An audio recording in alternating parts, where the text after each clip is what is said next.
తెనాల్లోని రణరంగా చౌక్లో స్వాతంత్ర పోరాటంలో అసూలు బాసిన 7గురు స్వాతంత్ర సమర యోధులకు రోటరీ క్లబ్ తెనాలి వైకుంఠపురం ఆధ్వర్యంలో నివాళులర్పించారు. మంగళవారం స్థానిక రణరంగా చౌక్లో అమరవీరులకు నివాళులర్పించిన క్లబ్ సభ్యులు వారి ఉద్యమ స్ఫూర్తిని కొనియాడారు.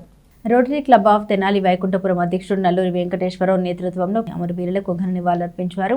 ఈ సందర్భంగా ఆయన మాట్లాడారు. ఎందరో త్యాగజనుల పోరాటం వల్ల మనకు స్వాతంత్ర్యం సిద్ధించిందని, వారి త్యాగాల ఫలితంగా నేడు స్వేచ్ఛగా బతుకుతున్నామని, సమాజ సేవలో ప్రతి ఒక్కరూ పాల్పంచుకోవాలని కోరారు. ఈ కార్యక్రమంలో అసిస్టెంట్ గవర్నర్ ఈదర వెంకట పూర్ణచందు, కార్యదర్శి గుమ్మడి వెంకటనారాయణ, రోటరీ సభ్యులు గుత్తా వెంకటరత్నం, ఈదర శ్రీనివాసరావు, కన్నెగంటి మురళీకృష్ణ, మల్లాది అర్జున, ఎన్ కిషోర్, పావులూరి రాంబాబు తదితరులు పాల్గొన్నారు. తెనాలిలో జరిగినటువంటి స్వతంత్ర పోరాటంలో అసూలు బాసినటువంటి 7గురు స్వతంత్ర పోరాటంలో అసూలు బాసిన 7గురు అమరవీరులకి నివాళులు అర్పిస్తున్నాం మా రోటరీ క్లబ్ తరఫున.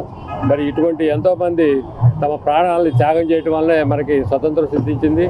అహింసా మార్గంలో చేసేటువంటి పోరాటంలో బ్రిటిష్ ప్రభుత్వం తెనాలిలో జరిగినటువంటి ఘటనలో కాల్పులు జరగడంతో ఈ ఉద్యమకారులు చనిపోవడం జరిగింది. వీరికి మా రోటరీ క్లబ్ తరఫున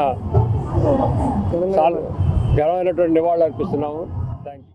1942 ఆగస్టు 12వ తారీఖు జరిగిన క్విట్ ఇండియా ఉద్యమంలో పిలుపుకు స్పందించి తెనాలి పరిసర ప్రాంతాల్లో ఉన్న స్వతంత్ర సమరయోధులు ఒక ర్యాలీగా రైల్వే స్టేషన్ వరకు వెళ్ళటం జరిగింది. అక్కడ అనుకోకుండా ఒక రైల్ని తగలబెడటం జరిగింది.